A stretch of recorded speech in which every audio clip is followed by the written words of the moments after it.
네.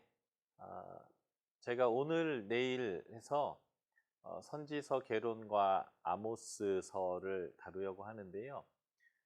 아모스서를 제일 먼저 하는 이유는 선지서를 공부할 때 필요한 그 선지사의 특징과 선지자의 전달 양식 이런 것들이 가장 잘 이렇게 보여지는 책이어서 저희가 아모스를 가지고 네, 공부하게 될 거고요.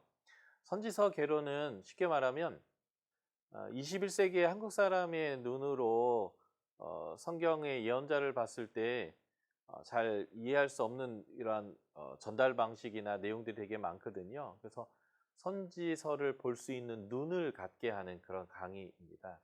그러니까 첫 번째, 이 선지서를 썼던 예언자와 이 선지서를 읽는 사람들이 이 서로 훨씬 더 잘 이해하고 전달하는 메시지를 잘 이해했을 텐데 저희가 신구약 성경 전체 중에 가장 잘 이해하기가 어렵고 어려운 책이 선지서이거든요. 그것은 사실은 선지서를 보는 눈이 우리에게 좀 부족하기 때문에, 그러니까 다시 말해서 첫 독자가 아니기 때문에 오는 어려움들이 상당히 많습니다. 그래서 선지서를 볼 수 있는 눈, 그래서 선지자는 과연 어떤 사람이고 어떤 사역을 했고 그들은 어떤 방식으로 예언 사역을 했으며, 그래서 그러한 예언 사역의 방식과 그 목적들이 어떻게 우리가 읽었을 때 잘 깨달을 수 있는가라고 하는 그러한 내용들을 중심으로 개론적인 강의를 할 거고요. 그러한 선지서적 특징들이 아주 잘 집약되어져 있는 책이 아모스서여서 그 아모스를 통해서 저희가 선지서를 보는 눈들을 다시 한번 실습하는 이런 의미의 시간이 될 것이라고 생각이 듭니다. 자, 선지서 개론 이제 한번 시작해 보겠습니다. 자, 선지자라고 하는 단어가 갖고 있는 의미들을 한번 살펴보겠는데요. 자, 선지자라고 할 때 이게 이제 한자어로는 먼저 아는 사람 이렇게 이제 표현되는 거고요.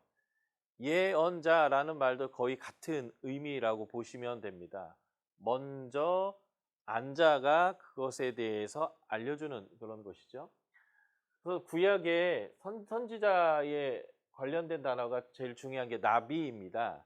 이제 나비와 관련된 이름이 바나바예요. 누구누구의 아들, 이게 바인데요. 아람어로. 나비의 아들, 바나바가 바로 그런 뜻이거든요. 선지자로 번역된 게 한 300회 정도 되는데, 이 나비의 가장 중요한 뜻은 말하다 또는 언급하다라는 거고요. 하나님의 부름을 받았는데 말하도록, 하나님의 뜻을 말하도록 부름받은 사람이다라는 뜻이고요. 그래서 하나님의 대언자라고 하는 의미가 이제 이 나비의 가장 큰 의미라고 볼 수 있겠습니다. 또 이 선지자와 관련된 단어가 로에 또는 호제라는 단어로 12번, 18번 사용됐는데요. 이 로에와 호제는 구약 성경에서 선견자라고 많이 번역됐습니다. 이게 먼저 선에다 볼견자니까요. 선지자와 같은 뜻이에요. 그러니까 하나님의 계획과 뜻을 먼저 알아버린 사람. 그래서 그것이 무엇인지 세상에 알리는 사람, 이런 의미가 되겠죠. 그러니까 선지자는 미래에 어떤 일이 일어날 것인지에 대한 호기심을 해결해 주는 사람이 아니라 하나님의 뜻과 계획이 무엇인가를 먼저 안 자로서 그것에 대해서 사람들에게 깨닫도록 말해주는 자, 이런 의미가 될 것 같아요. 우리나라 그 한자에 보면 선생님 있잖아요. 선생. 근데 그 한자에 그냥 풀이 보면 먼저 살았다 이런 뜻이거든요. 이제 먼저 살다 보니까 많은 경험들과 세상 살아가는 이치를 알게 되는데, 그렇게 세상 사는 이치를 먼저 살아서 아는 사람들이 자신의 나중에 태어나서 그 과정들을 밟고 있는 사람들에게 그것에 대해서 말해주고 알려주는 게 선생이라는 의미잖아요. 그러니까 어떻게 보면 선지자는 선생님이에요. 하나님의 선택을 받았고, 그래서 하나님이 그에게 하나님이 무슨 계획을 갖고 계시고 무엇을 하실지에 대해서 미리 보고 앉아있고 그것에 대해서 말하는 사람이 예언자다라는 거죠. 그래서 예언은 굳이 꼭 먼 미래에 일어날 일들에만 속해져 있는 게 아니라 하나님의 뜻에 대한 것을 얘기한다라는 것이 훨씬 더 중요한 의미다라는 것을 이해하시면 좋겠습니다. 그래서 이 선지자와 관련된 중요한 단어가 이쉬 엘로힘이에요. 그러니까 이쉬는 남자란 뜻이고요. 여자는 이샤이거든요. 그래서 이쉬 엘로힘이 하나님이란 단어이죠. 하나님의 사람입니다. 그러니까 이쉬 엘로힘이라고 하는 이 하나님의 사람인 이유가 뭐냐면 하나님에 대해서 알기 때문에 그래요. 오늘 많은 분들이 나눌 때 하나님에 대해 성경에 대해서 알고 싶습니다. 이렇게 표현했잖아요. 이 안다와 같은 단어는요. 순종한다라는 단어입니다. 그러니까 성경을 잘 안다라는 의미는요. 하나님을 주인 삼고 하나님의 뜻에 순종합니다와 알미 같은 단어예요. 성경적인 의미에서는. 그러니까 바로 이슈 엘로힘이 하나님의 뜻을 먼저 알았어요. 그리고 그 하나님의 뜻을 먼저 수용하고 그렇게 살기로 한 사람이 사람들에게 이게 하나님의 방식이고 뜻이고 하나님의 계획이니까 이렇게 살아야 합니다라고 말해주는 사람. 이게 바로 예언자이고 그것이 선지자이고 그런 사람이 선견자다라고 보시면 되겠다라는 거고요. 그래서 다시 정리하면 예언자, 선지자는 먼 미래에 일어날 일들에 대해서 우리에게 알려주는 것으로 좁히시면 안 되고요. 하나님의 뜻을 알고 그 하나님의 뜻을 우리에게 알려주는 사람이다. 이런 식으로 여러분들이 이제 정리를 하시면 좋을 것 같습니다. 그래서 선지자의 역할을 좀 정리해 보면요. 선지자는 혁명가가 아니라 개혁자입니다. 다시 말해서 세상을 뒤집어엎는 사람의 느낌이 우리에게 강한데 세상을 뒤집는 사람이 아니라 하나님의 계획과 뜻, 하나님이 원하시는 세상으로 사람들이 온전하게 돌아갈 수 있도록 개혁을 하기 위하여 하나님의 뜻을 말해주는 사람입니다. 다시 말해서 하나님의 백성으로 바른 삶을 살도록 요구하는 사람이에요. 이 말을 뒤집어 말하면 백성들이 하나님의 뜻을 모르고요. 하나님의 뜻을 거역하고 있을 때 나타나는 사람들이 선지자다라고 보시면 됩니다. 그래서 거역하고 있는 사람에게는 돌이켜라. 하나님의 뜻을 모르는 사람에게 이게 하나님의 뜻이다라는 것들을 알려주는 사람이고요. 그러므로 믿지 않는 자들에게 믿는 사람들은 선지자의 역할을 하는 사람들이에요. 왜냐하면 우리는 하나님에 대해서 알고 계속 알아가고 있고 그 하나님의 뜻에 순종하고 있는 사람들이거든요. 그리고 믿지 않는 자들은 하나님을 모르고요. 하나님 모르니까 하나님의 뜻을 거역하며 살고요. 그래서 멸망으로 달려가는 사람들이죠. 그런 사람들이 하나님에게 오도록 우리가 하나님에 대해서 알리고 있다면 특별히 그 알리는 내용 중에 하나가 뭐예요? 주님 재림하시면 망한다.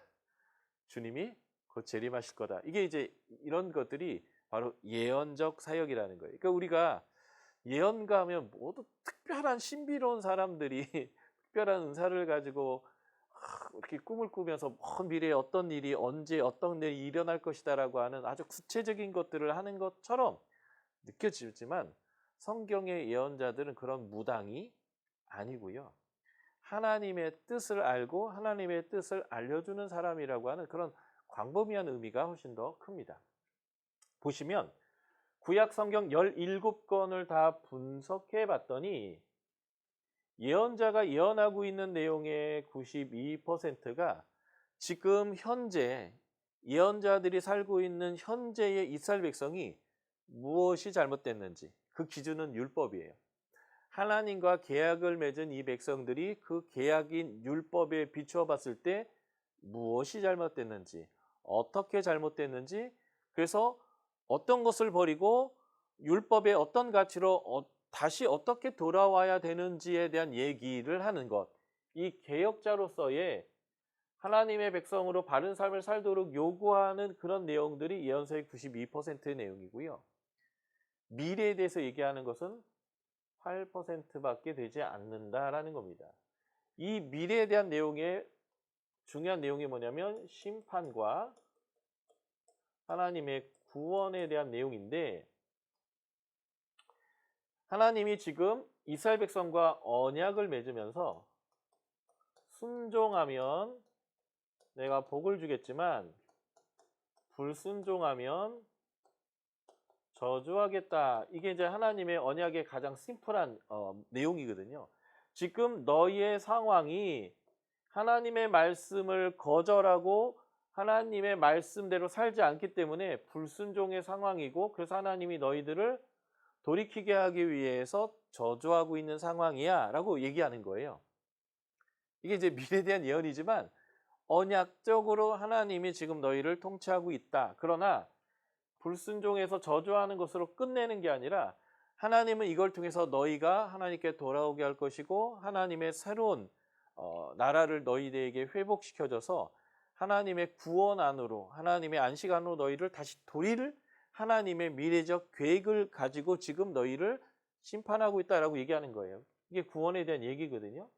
그러니까 이 미래에 대한 내용조차도 지금 왜 이스라엘 백성이 회개하고 돌아가야 되는지에 대한 현실의 문제이기도 하고, 그리고 미래의 회복에 대한 소망의 내용도 하나님이 반드시 우리를 구원하시고 온전케 하시려는 계획과 소망을 가지고 지금 하나님이 우리를 심판하고 있기 때문에 지금의 이 심판도 견디고 통과할 수 있는 에너지, 소망을 가질 수 있게 하는 그런 내용이죠. 그러니까 이 미래에 일어날 일들에 대한 이야기조차도 지금 현실을 인지하고 하나님의 책망을 듣고 돌이키고 하나님에게 온전히 순종할 수 있도록 하기 위한 미래에 대한 이야기를 하고 있는 것이에요. 그러니까 예언자들의 포커스는 미래에 일어날 일들에 대한 호기심 해소가 아니라 현재를 어떻게 하나님의 백성으로 온전히 살아갈 수 있을 것이냐라고 하는 현재를 다루고 있는 것이 예언자들의 주 포커스 사역이었다라는 것들을 우리가 이해하는 게 굉장히 중요합니다. 그래서 예언자들이 선포할 때 얘기를 해도 잘 안 들어요. 그래서 예언자들은 자신들의 삶 전체가 일종의 상징적인 행동이 되어지고, 그러한 상징적 행동을 통해서 이스라엘 백성들에게 하나님의 메시지를 전하는 모습을 보였습니다. 대표적인 사람이 호세아죠.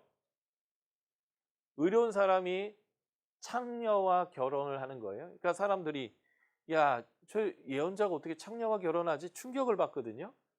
그런데 그의 그러한 삶을 통해서 음란한 자식들을 낳는데 그 결혼 관계와 그 낳는 아이들의 그 이름 모든 것들이 하나님의 예언적 사역이 되게 하는 것, 이런 것들이 상징적 행동입니다. 이사야는요 3년 동안 나체로 다녔는데, 이 나체가 뭐냐면 포로로 끌려갈 때 이 상태예요. 사람들이 다 벗겨지면 무기력해진다고 하더라고요. 그래서 포로로 끌려갈 때 그냥 나체로 다 벗겨가지고 끌고 간대요. 질질. 이제 이렇게 포로로 끌려갈 것에 대해서 충격을 가하기 위해서 3년 동안 나체로 다니게 한다든지, 예레미야가 자신의 허리띠, 배띠를 유브라데 강에다가 묻어 버리는데, 그리고 그것을 다시 찾으라고 해서 꺼내봤더니 다 썩어버린 거죠. 이스라엘 백성들이 지금 하나님에게 이런 상태다.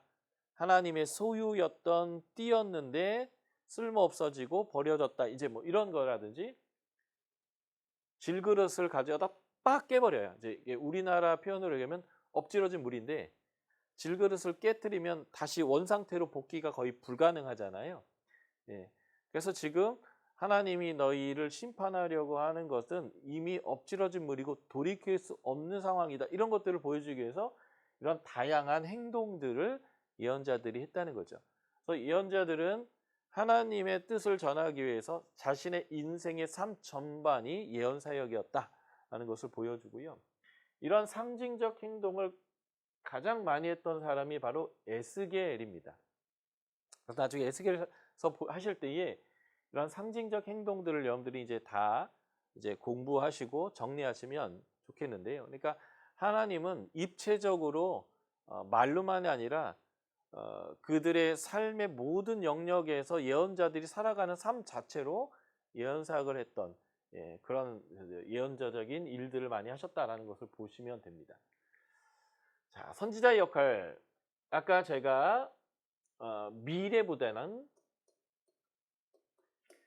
현재의 삶을 어떻게 살아가야 되느냐에 대한 포커스였다라는 게 첫 번째 내용이었고, 그것을 위해서 예언자들의 삶 자체가 예언사역 그것이 되도록 했다라는 것. 두 번째가 이거예요. 율법 준수를 요구했다는 거죠. 이거와 같은 얘기인데, 하나님이 심판하는 이유도 언약 때문이고요. 하나님이 구원하시는 이유도 언약에 그렇게 하시겠다고 약속하신 것이고요. 하나님의 모든 행동은 그래서 언약을 기준으로 신실하십니다. 그러니까 예언서는 철저하게 모세오경이 나오는 언약을 기반으로 하나님이 그 언약대로 심판도 하시고 언약대로 구원하시고 언약대로 포기하지 않으셔서 예언자를 보내서 계속 돌이키게 하고 책망하고 바르게 하는 내용이다라는 것이에요. 그래서 언약을 아셔야 예언서들이 제대로 풀리게 되는 거죠. 하나님이 레위인들을 48개 성읍, 12지파인데 한 지파당 4개의 성읍을 갖게 해서 48개 성읍에 다 흩어놓았는데, 이 흩어놓았던 이유가 뭐냐면 하나님의 말씀대로, 그러니까 하나님을 알고 순종하도록 레위인들을 모두에게 흩어놓았단 말이죠. 그래서 이 레위인과 제사장들이 성경 가르치는 일을 잘 해야 되는데, 이것을 실패하면 백성들이 하나님의 말씀을 모르니까 방자하게 살기 시작합니다. 하나님 뜻을 몰라서 방자하게 살게 되면 결국 불순종하게 되고, 불순종하니까 하나님은 불순종한 자들을 돌이키기 위해서 하나님은 그들에게 메뚜기를 보낸다든지 풍제를 보낸다든지 기근을 임하게 한다든지 추수 때만 되면 적군이 와서 싹 쓸어가게 한다든지 곡식이 다 썩어버리게 한다든지 하는 레위기 26장과 신명기 28장의 저주의 약속대로 하나님께서 이제 그 저주를 행하시겠죠. 바로 그러한 일들을 통해서 돌이키게 이제 하시는데, 제사장과 레위인들이 타락해버리면 답이 없는 거죠. 그래서 하나님이 이 제사장들의 역할이 잘못됐을 때 단기적으로 또는 장기적으로 하나님이 어떤 사람을 선택해서 지금 이 상황에 대한 하나님의 관점과, 그래서 언약대로 불순종하기 때문에 하나님이 이들을 돌이키기 위해서 어떤 일을 할 것이다 라고 하는 하나님의 계획을 예언자들이 먼저 알게 되고 그들이 나와서 이야기하는 사람들이. 그래서 제사장과 레위인은 교사예요. 티처입니다. 거룩을 그래서 유지하는 사람들이라면, 선지자들은요, 프리처, 설교자예요.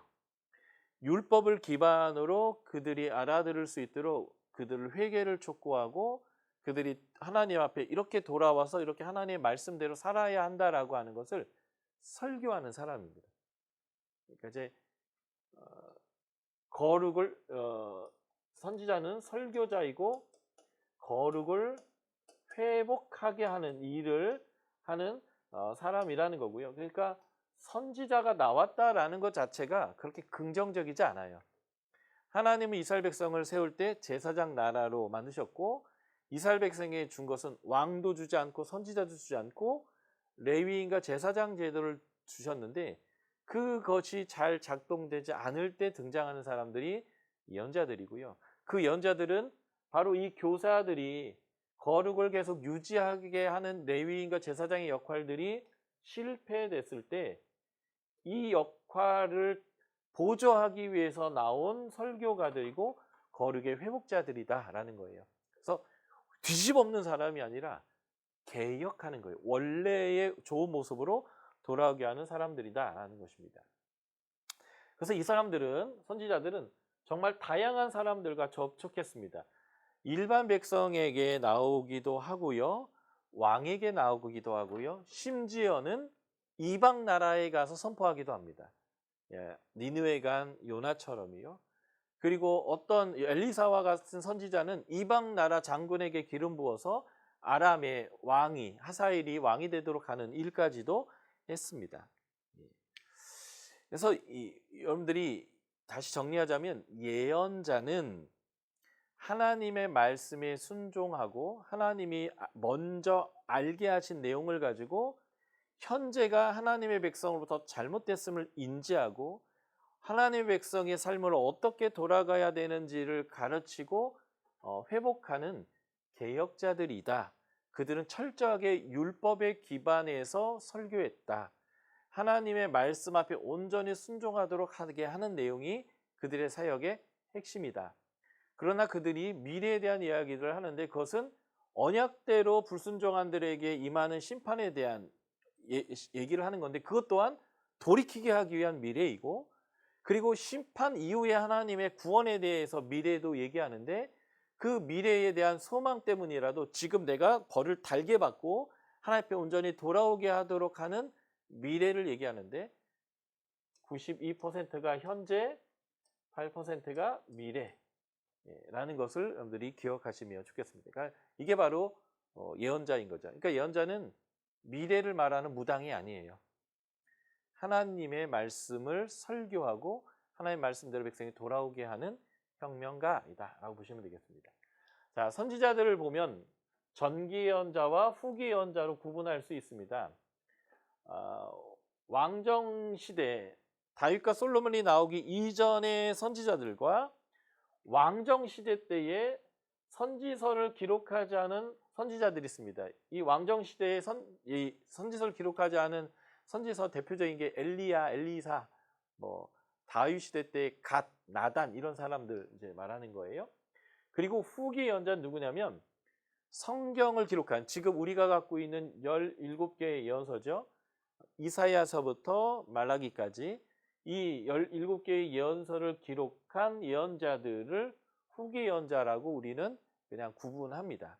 이건 그냥 개념이기 때문에 그냥 이렇게 이해하시면 될 것 같고요. 전기 예언자들은 제일 성경에서 제일 먼저 예언자를 구분하는 사람은 아브라함입니다. 아브라함은 선지자다.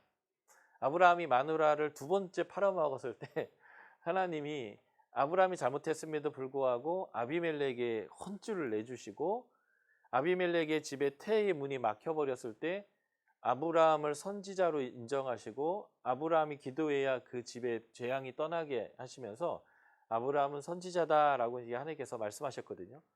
아까도 제가 말씀드렸죠. 믿지 않는 자들 향해서 우리가 선지자라고요. 아브라함은 그 당시 아브라함이 하나님의 부름을 받을 당시 하나님을 알고 있는 정말 소수의 사람들이었는데 하나님이 그를 불러서 전혀 하나님을 모르고 있는 가나안 땅에 선교사로 파송하고 그 땅에 살게 하면서 하나님이 어떤 분인지를 그 땅의 사람들에게 알리는 사역을 한 사람이에요. 그래서 그는 선지자가 맞습니다. 하나님을 모르는 사람 사이에 살면서 하나님이 누구인지를 드러냈던 사람이기 때문에 그렇죠. 성경의 첫 번째 선지자가 아브라함이고요. 모세도 선지자입니다. 신명기 18장에 보면 내가 모세와 같은 선지자를 일으키겠다라고 하면서 모세를 하나님께서 선지자로 얘기했죠.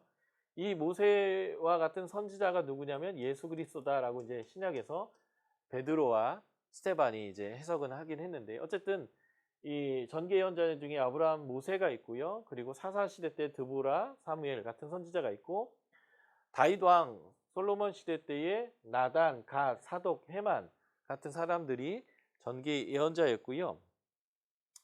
이제 왕국 시대 때에 예언서를 기록하지 않은 수많은 선지자들이 등장합니다. 대표적인 사람이 또 우리가 잘 아는 엘리야, 엘리사와 같은 사람들이 있고요. 이들이 문서를 전혀 기록하지 않은 것은 아닙니다. 역대기에 보시면 사무엘이 기록했던 글들이 있다, 나단의 글이 있다, 갓의 글이 있다라고 얘기해요. 이들이 기록한 글들을 기반으로 기록한 게 열왕기와 역대기입니다. 그래서 글을 기록하지 않은 게 아니라 성경에 들어와 있는 글을 기록한 후기 예언자와 성경에 직접 들어와 있지 않는 예언자들을 전기 예언자라고 구분한다라는 거 여러분들 그냥 아시면 되겠고요. 자, 전기 예언자는 모세오경부터 열왕기까지 등장하는 지금 우리의 성경 구약 39권 안에 있는 17개의 예언서를 기록하지 않은 예언자들이고요. 이들의 주 목적은 그들에게 하나님의 신이 임해서 하나님의 뜻을 말했습니다. 그래서 이들이 책망도 하고요. 그리고 이들이 왕을 세우기도 하고 패하기도 하고 하는 일들을 반복하면서 하나님이 이스라엘의 왕이고 주권자임을 드러내는 하나님의 대리자, 하나님을 대신해서 말하고 왕을 세우기도 폐하기도 하는 대리자의 역할을 했습니다. 이런 사람들이 그래서 하나님 뜻을 알기 때문에 재판도 했고요. 지도자의 역할도 했습니다. 특별히 왕과 대면하면서 왕이 잘못되지 않도록. 자, 이스라엘에는 기름 부은 자가 세 직분이 있었잖아요. 제사장이 있었는데 제사장이 타락해서 하나님이 왕을 세워줬는데 이 왕마저 타락하니까 선지자가 나타나서 하나님의 거룩함으로 돌아올 수 있도록 하는 개혁을 이제 한 거거든요. 그래서 왕과 대면을 해서 이 왕이 하나님 앞에 올바로 돌아오도록 하는 역할들을 했습니다. 이게 이제 전기 선지자들이고요. 후기 예언자들은 주전 9세기부터 5세기에 성경 39권 중에 17건의 예언서를 직접 기록한 사람들인데요. 가장 빠른 선지자는 요엘이고요. 성경 해석에 따라서는 요엘서가 BC 586년으로 해석하는 입장들이 분명히 있지만 저는 이제 9세기에 요아스 왕 때에 사역했던 문서 예언 중에 첫 번째 예언자로 저는 해석하고 있습니다. 그리고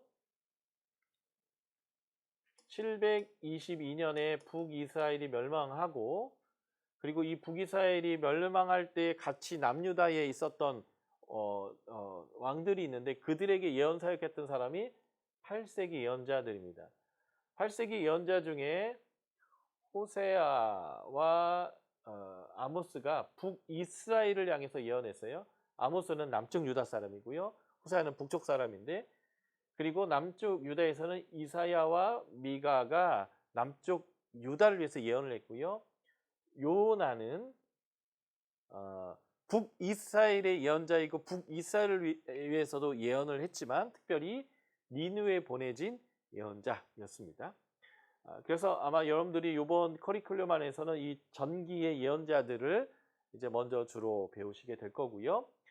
그리고 주전 7세기가 되면 나훔, 예레미야, 스바냐, 하박국이 나오는데 이 예언자들은 남유다의 멸망을 예언한 사람들입니다. 주로 이 선지자들은 북이스라엘의 멸망을 예언했거든요.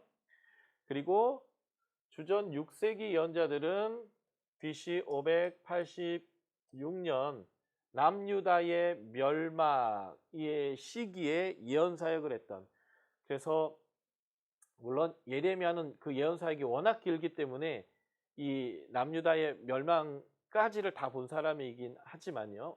시기적으로 시작 시점이 여기여서 위에다 올려놓은 거고요. 그래서 남유다의 멸망의 모습을 보았던 선지자들입니다. 그리고 주전 6세기와 5세기 예언자는 하나님이 예레미야를 통해서 포로에 갔다가 70년이 차면 돌아오겠다라고 했는데 그 70년 차고 돌아온 이스라엘 백성들에게 예언했던 예언자들입니다. 특별히 학개와 스가랴는 520년 시작해서 516년에 완공한 스룹바벨 성전과 메시아에 대한 예언했던 사람이고요. 말라기는 구약의 마지막 책이고 마지막 예언으로서 예수님에 대해서 예언하면서 그들이 하나님께 돌아오도록 했던 이제 예언자들이 있죠. 그래서 이 9세기부터 5세기까지의 그 예언 사역을 했던 이 예언자들이 우리가 공부하는 예언자들이고요. 시대적으로 이 8세기까지 예언자들은 북이스라엘이 멸망할 때이고요. 그 다음에 7세기, 6세기는 남유다의 멸망에 관련된 사람들이고요. 6세기, 5세기는 남유다가 다시 회복하는 것에 대해서 예언하는 예언자들이다. 나중에 이제 각 예언서를 공부할 때 더 자세히 여러분들이 배우시게 될 것입니다. 지금 후기 예언자들, 지금 우리가 갖고 있는 예언서들의 특징을 여러분들이 여기서 배우셔야 되는데요. 이들은 국가를 대상으로 선포했습니다. 한 개인을 향한 예언 사역보다는 나라의 대상으로 예언을 했다라는 거고요. 왜 그러냐면 나라가 멸망의 상황까지 갔기 때문에 그렇습니다. 1446년에 출애굽해서 1406년에 가나안 땅에 들어와 전쟁을 시작했고요. 그리고 722년에 북이스라엘 멸망할 때까지 거의 800년, 그리고 586년 망할 때까지는 거의 900년의 시간들인데, 하나님이 이 기간 동안 사사 시대를 겪었어도 하나님이 끊임없이 이들을 돌이키고 애쓰셨고요. 열왕기를 통해서 북이스라엘이 208년 동안 19명의 왕들을 돌이키려고 하나님이 애를 쓰셨고, 남유다는 344년 동안 20명의 통치자, 한 명의 여왕을 포함해서 20명의 통치자를 통해서 하나님 앞에 돌이키도록 끊임없이 하나님께서 말씀했음에도 불구하고 이들이 정말 극단의 상황까지, 불순종의 상황까지 왔기 때문에 이 나라의 운명에 대하여 하나님의 언약적인 계획들을 선포하는 사람들이었다라는 것이고요. 그래서 이들은 문서를 기록합니다. 왜냐하면 하나님이 이제 나라를 멸망시킬 건데, 멸망시켰을 때 이 백성들이 이제 나라도 망했고, 또 멸망이라고 하는 것은 어떤 의미로 부여할 수 있냐면, 우리나라의 신 야훼께서 아수르나 바벨론 신보다 약해서 우리가 패했다라든지, 또 하나는 하나님이 신이 우리를 버렸기 때문에 우리가 이렇게 이제 망했다라고 하는 생각을 가질 수 있거든요. 그래서 이들이 이왕 망했고 하나님이 우리를 버렸고 또 하나님이 우리를 지키지 못하는 미약한 신이라면 아수르 신 그냥 섬기자, 바벨론 신 그대로 섬기자, 이렇게 할 수 있지 않겠습니까? 그래서 그들의 멸망의 이유가 도대체 무엇인지 명확하게 멸망 후에도 기억하게 하고, 그리고 멸망이 끝이 아니라 그 과정을 통해서 신명기의 표현대로 그들이 마음의 할례를 받아서 다시 하나님의 백성으로 돌아오게 할 하나님의 계획으로서 하나님의 언약대로 심판했다라는 것들을 그들이 포로로 끌려가고 바벨론으로 끌려갔어도 여전히 기억하고 하나님의 백성으로 살아낼 수 있도록 하기 위해서 기록한 거예요. 그러니까 이 문서의 기록은 국가의 운명이 좌우되기 때문에 기록된 거고요. 그래서 하나의 선지자가 아니라 여러 명의 선지자가 반복적으로 동일한 사역에 대해서 말하고 있다라는 거고요. 그래서 왕들과 일반 백성 모두에게 선포하고 있는데, 여러분들이 이제 연서 공부해 보시면 알겠지만 가장 많은 책망을 받는 게 왕, 제사장, 선지자들이에요. 특별히 거짓 선지자들. 진리를 말하는 선지자보다 안전하다, 괜찮다 말하는 거짓 선지자가 너무 많아서 백성들이 거기에 미혹해서 회개하지 않게 되는 거죠. 그래서 여러분들이 꼭 기억하셔야 될 게 뭐냐면, 보통 우리는 예언서를 어떻게 이해하냐면, 회개하면 멸망하지 않고 하나님의 심판이 철회된다, 이런 관점으로 우리가 예언서를 읽는데요.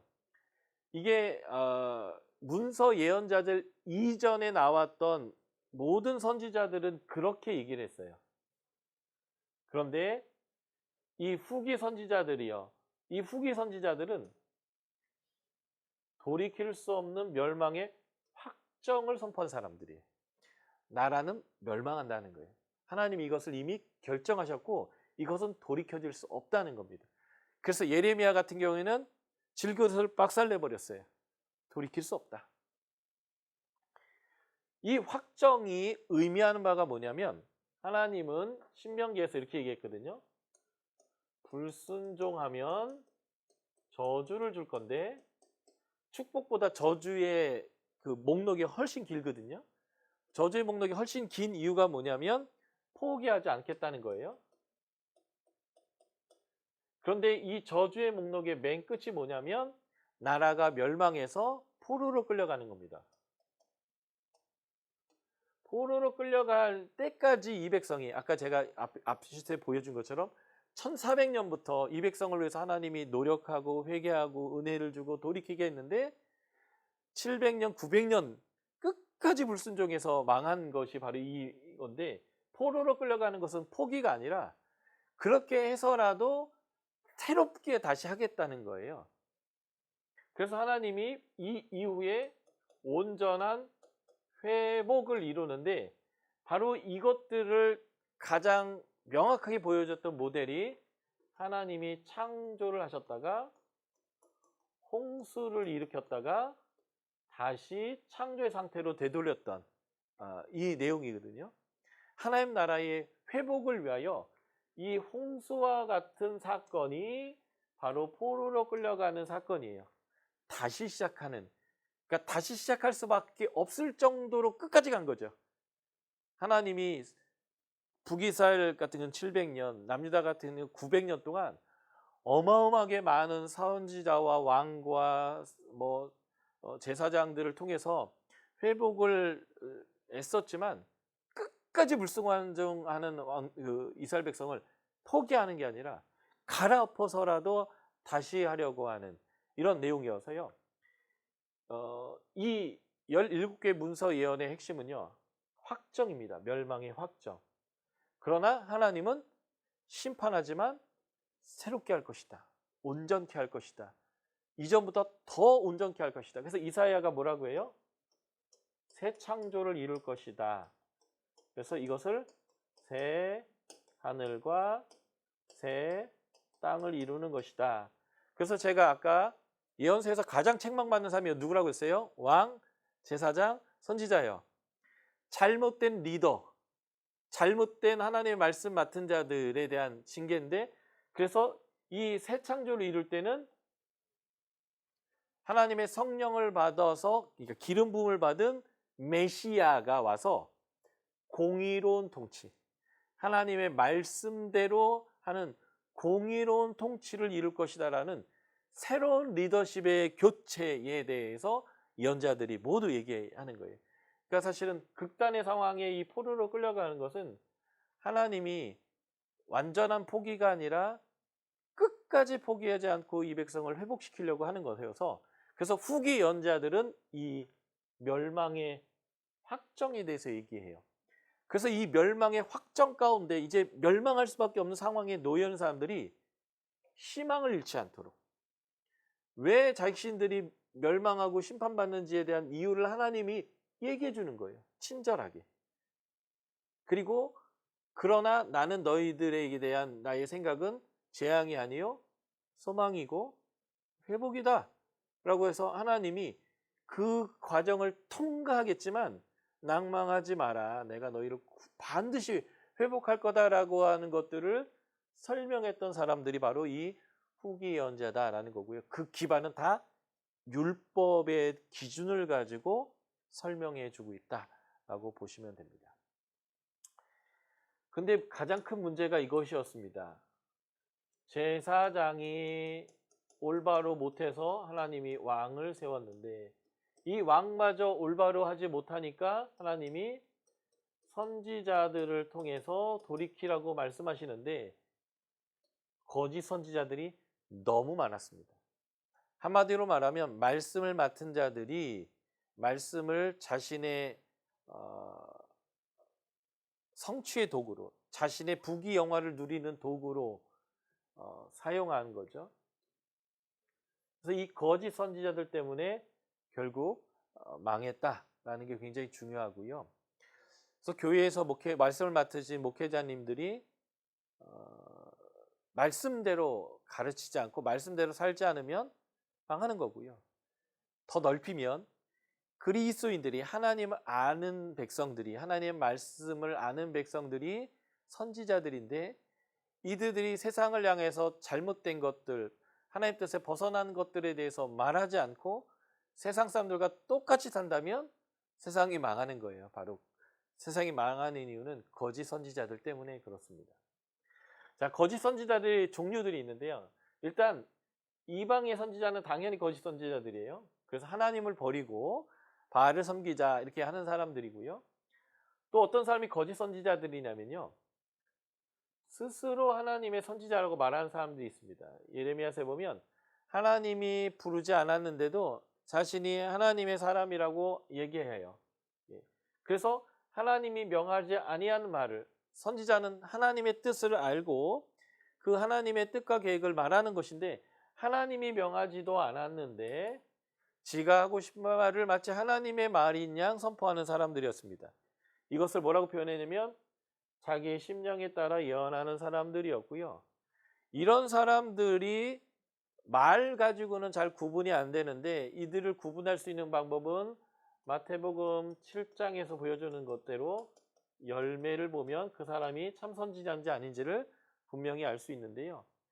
이 거짓 선지자들 보면 타락했어요.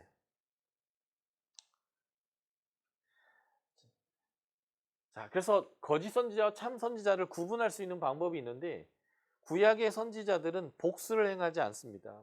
뭐 이렇게 흔들다든지 뭐 이 물을 마시면 뭐 낫는다든지만은 이러한 복수를 행하지 않고요. 예. 이들이 참 선지자 아니냐를 구분할 수 있는 아주 중요한 것은 하나님의 율법과 선지자의 메시지가 같은가, 조화가 이루는가라는 거예요. 그러니까 제가 계속 강조했지만 예언자들은 미래에 어떤 일이 일어날 것이냐라고 하는 것, 제가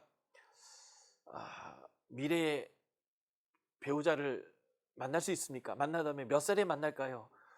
또 어떤 사람을 만날까요? 이런 거 물어봐야 참 예언자들은 나도 그런 거 모른다는 거예요. 왜냐하면 하나님이 세상을 통치하기 위해서 하나님이 관심이 있는 일, 하나님의 통치에 관련된 것을 말씀하시면 그거에 대해서 얘기하는 게 예언자이지, 한 사람 한 사람의 미래에 일어날 운명, 누구를 만날 건지 언제 만날 건지 이런 일들을 하나님이 미리 정하시고 이 사람에게 말해주는 그런 예언자가 아니기 때문에 그렇습니다. 그래서 진실을 선포하는 사람이 참 예언자인데 진실이 무엇과 관련되어 있냐면요, 멸망과 저주를 말하는 사람이에요. 왜냐하면 현재가 율법, 하나님의 뜻으로부터 벗어나 있어요. 누가 봐도 벗어나 있습니다. 그러면 하나님의 율법은 뭐예요? 불순종하면 저주잖아요. 그래서 너희가 하나님의 뜻에서 벗어났으니 멸망할 수밖에 없다. 이게 딱 율법과 조화되는 얘기인데 타락해 있고 물질 만능주의에 편승해 있고 세상 사람과 똑같이 돈을 벌기 위해서는 거짓말도 하고 자기의 영광을 위해서는 어떤 짓도 다 하는 사람들에게 너는 예수 믿으니까 예수님의 보혈로 말미암아 너는 안전할 거다. 너는 괜찮다. 네가 지금 죄를 짓고 있지만 하나님은 다 용서하니까 괜찮다 이렇게 얘기한다면 그게 진실이겠냐라는 거예요. 그래서 지금 문서 예언자들은 진실을 말하다가 맨날 얻어맞아요. 갇힙니다. 미움받아요. 살해 위협을 당하기도 합니다. 왜요? 진실을 선포하니까요. 그러니까 사람들이 듣기 좋은 얘기를 하는 사람이 아니라 하나님이 말씀하시고 하나님이 하라는 얘기를 하기 때문에 문서 예언자들이 진실을 말한다는 개념은 인기 없다, 사람들이 싫어한다, 미워한다라는 개념이고요. 그래서 마태복음 5장에서 누가복음 6장에도 나오는데 팔복이나 누가복음에 나오는 평지설교에서 복 있는 사람에 대해서 얘기할 때 뭐라고 얘기합니까? 나로 인하여 내 이름으로 인하여 사람들에게 미움받고 박해받는 자는 복이 있나니, 복이 있는 이유가 뭐예요? 너희 선지자가 그랬다. 그러니까 진실을 얘기하고 하나님의 관점으로 얘기하다 보니까, 그러니까 제가 말씀드렸죠. 제사장이 똑바로 하고 왕이 똑바로 하면 선지자가 나올 일이 없다고요. 그런데 선지자가 나왔다라는 것 자체는 제사장들이 말씀 가르치는 일을 제대로 하지 않았고요, 왕들이 공의와 정의를 세우는지를 제대로 하지 않았기 때문에 개혁이 필요해서 선지자들이 나왔으니까 선지자들이 말을 할 때 축복의 말을 주로 했겠습니까? 저주의 말을 주로 했겠습니까? 당연히 선지자들은 저주의 말을 할 수밖에 없는 거예요. 우리가 믿지 않는 자들에게 예수 믿지 않으면 지옥 간다라는 말을 할 수밖에 없는, 주님이 오시면 심판받는다라는 말을 하는 거와 마찬가지예요. 그래서 하나님의 관점으로 저주를 선포하니까 늘 매맞고 갇히고 굶김당하고 살해의 위협을 당했던 것이 연자들이거든요. 그래서 예수님으로 인하여 너희가 미움받고 박해받고 사람들에게 거절받는다면 복이 있나니 너희의 선지자들도 그러하였느니, 이렇게 얘기하는 거예요. 그러니까 진실을 선포해서 늘 사람들에게 미움받았던 사람들이 선지자 그룹이었다라고 하는 것들은 안타까운 현실이면서 그것이 진실이기다 하는 거예요. 그래서 우리가 예수 믿는 사람으로서 믿지 않는 자들에게 예수 복음을 전하면서 돌이키지 않는다면 벌써 심판이 임박해 있고 도끼가 나무 밑둥에 놓여 있고 빨리 하나님께 돌아와야 된다라고 하는 얘기를 하면 좋아할 믿지 않는 사람들은 아무도 없어요. 그러나 우리는 그것을 전해야 되는 것과 마찬가지인 거죠. 그래서 선지자적인 메시지들은 사람들이 싫어하는 소리를 할 수밖에 없다라는 거고요. 하여튼 이 부분이 제일 중요합니다. 율법과 선지자들의 예언이 조화를 이루어야 한다는 거죠. 특별히 참 선지자, 거짓 선지자의 차이는 이거예요. 거짓 선지자는 돈을 좋아합니다. 그래서 미가서에 이렇게 얘기하죠. 입에 뭘 물어주면 평화를 얘기하는데 뭘 주지 않으면 전쟁을 선포한다고요. 이제 우리나라 무당으로 얘기하면 무당이 굿하는 목적이 뭐예요? 돈을 많이 받고 싶은 거죠. 그래서 이게 굿을 하는데 돼지 콧구멍이나 귓구멍 그리고 입에다가 이제 요즘은 5만 원짜리 있으니까 그 노란 걸로 막 계속 꽂아줘야 되는데 그런 거 안 해주면 뭐라고 해요? 신이 안 오신다, 안 오신다, 에이 안 오신다 하면서 계속 겁을 주는 거예요. 그래서 돈을 막 말아가지고 콧구멍에다 막 계속 꽂고 입에다 돈 꽂아주면 오신다, 오신다, 오신다 이러면서 네가 뭘 해야 신이 오셔가지고 너에게 뭔가 계시 줄 것처럼 막 이렇게 하잖아요. 거짓 선지자의 특징은 돈을 좋아합니다. 참 선지자의 특징은 진실을 말함으로 고난을 당합니다. 이게 아주 예언자의 아주 중요한 특징이고요. 그리고 이 예언자가 진짜 예언자냐 아니냐라는 것들을 보여줄 수 있는 가장 확실한 증거가 뭐냐면 예언자가 예언했던 그 말에 성취가 있다면 그 예언자가 했던 나머지 예언은 참이라는 거예요. 그래서 예언자의 예언 사역이 이사야 같은 경우는 뭐 거의 50년, 예레미야 같은 경우 거의 60년 이상의 사역을 하거든요. 그래서 그가 예언했던 것들이 단계적으로 성취되는 것들이 상당히 많이 나오게 됩니다. 그 단기적인 성취로 인해서 그 다음에 그가 계속 예언하고 있는 예언들이 참인 것이 이제 보여지는 거고요. 예레미야 같은 경우에는 거짓 예언자들이 이렇게 얘기해요.